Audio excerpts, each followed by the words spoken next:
dan salah satunya koin P2P. Selebihnya saya yakin ada di daftar 24 ini. Assalamualaikum warahmatullahi wabarakatuh. Apa kabar teman-teman semuanya? Semoga semua dalam keadaan sehat walafiat ya.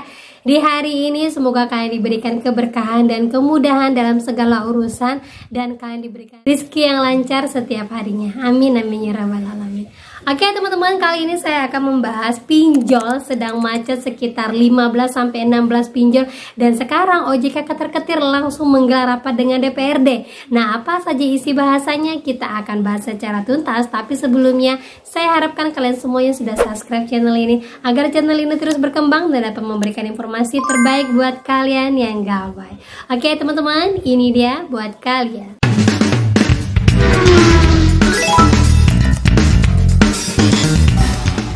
Semuanya, jadi di sini kita mau informasikan dulu ya. Saat ini OJK sedang ketar-ketir dan langsung melaporkan kondisi keuangan Indonesia kepada DPRD dan menjelaskan bahwa saat ini untuk keuangan Indonesia dari segi asuransi, perbankan, mikro ataupun modal ventura semuanya masih dalam keadaan baik. Tetapi yang perlu dipantau itu adalah untuk keuangan P2P lending atau peer to peer lending. Di sini OJK melaporkan bahwa untuk hutang dalam kondisi macet itu ada di angka 24,16% atau sekitar 62,74 triliun.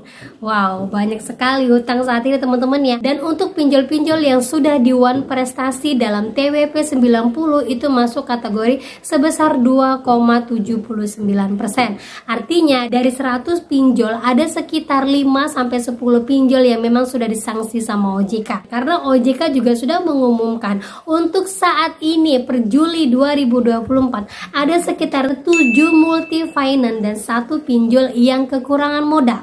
Wah, kekurangan modal ini ya. Kalau untuk perusahaan multi finance dalam mengadakan pinjaman online, teman-teman sudah tahu semua ya. Di sana ada yang namanya Kredivo, kemudian HCI, Akulaku, kemudian ada lagi Atom. Tidak menutup kemungkinan perusahaan-perusahaan yang besar saat ini seperti Kredivo bisa kekurangan modal karena banyaknya yang gagal bayar.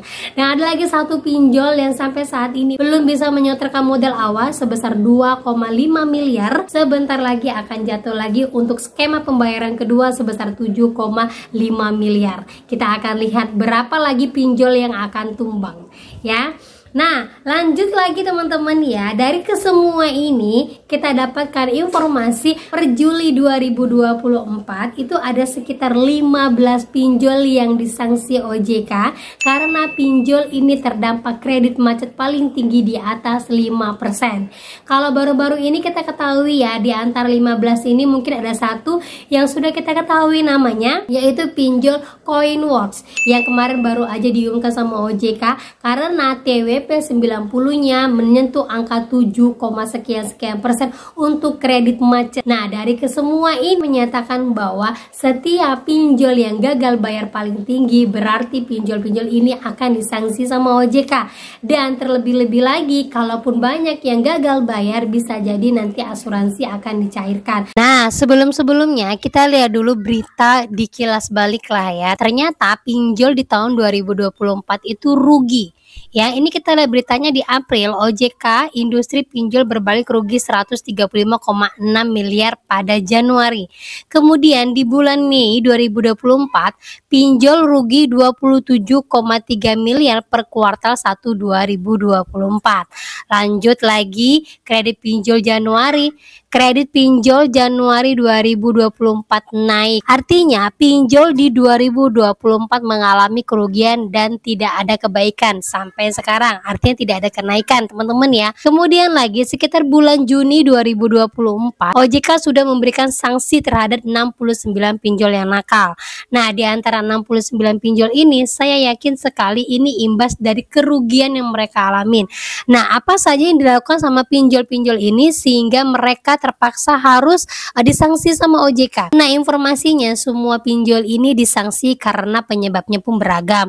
Antara lain karena adanya pelanggaran pelanggaran POJK nomor 8 tahun 2023, yaitu tentang mempertimbangkan perkembangan inovasi teknologi yang cepat dinamis di sektor jasa keuangan dengan tetap memperhatikan aspek keamanan, kerahasiaan serta mitigasi risiko. Berarti kebanyakan dari 69 pinjol yang disanksi sama OJK, rata-rata mereka menyebarkan nama baik kalian, membuka rahasia-rahasia nasabahnya, dan teroran-teroran yang banyak sekali dilontarkan sama DC-DC-nya.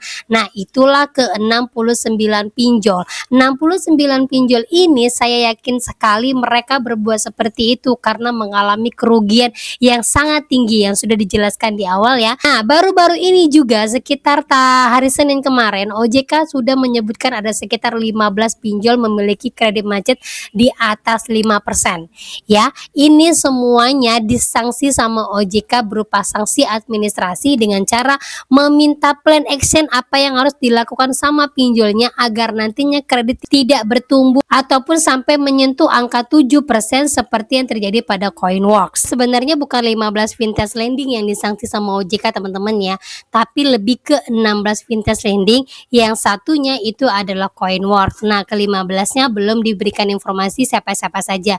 Dan ada sekitar 28 juga multifinance yang disanksi sama OJK.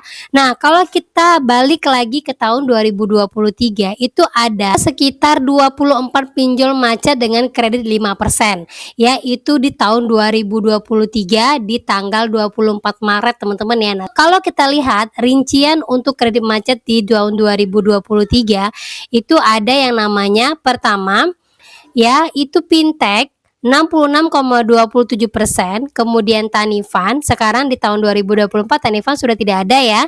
Kemudian ada Trust Aiki, Aigro, Samir, Vindaya, Modalku. Jembatan Emas tahun 2024 Jembatan Emas juga sudah tidak ada. Kemudian Finmas, Modal Nasional, koin P2P. Nah, sekarang sudah paling tinggi koin P2P-nya ya.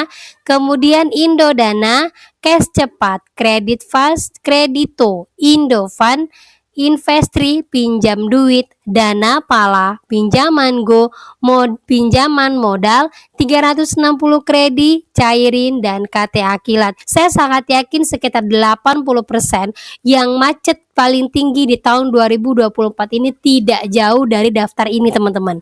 Dulu mungkin di tahun 2023 ada sekitar 24, sekarang ada 16, dan salah satunya koin P2P, selebihnya saya yakin ada di daftar 24 ini. Nah, kalau seandainya kalian sedang galbaikan di antara 24 ini, jangan takut teman-teman, karena apa? Setiap pinjol yang memang gagal untuk setiap pinjol yang memiliki kredit macet paling tinggi akan disanksi OJK. Ini salah satunya karena penagihannya yang tidak sesuai dan bunganya yang melebihi dari peraturan dari OJK.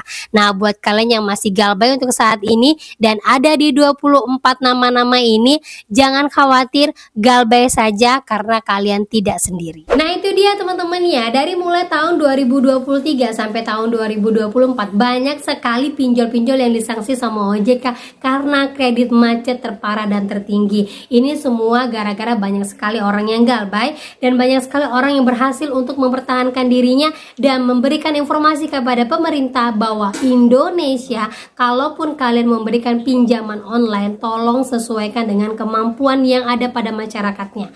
Terbukti sekarang banyak orang yang lebih berani untuk kuat mental, walaupun di awal terseok-seok ketakutan karena ancaman dan segala macamnya, tetapi dengan edukasi yang mereka terima tiap hari membuat mereka makin kuat mental dan terima apapun resikonya ketika mereka melakukan galbay. Nah gitu teman-teman ya.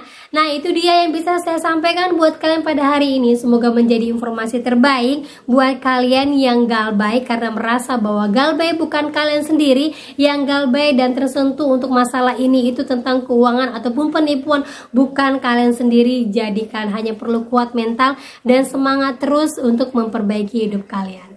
Itu dia dari saya. Akhir kata saya ucapkan Assalamualaikum warahmatullahi wabarakatuh.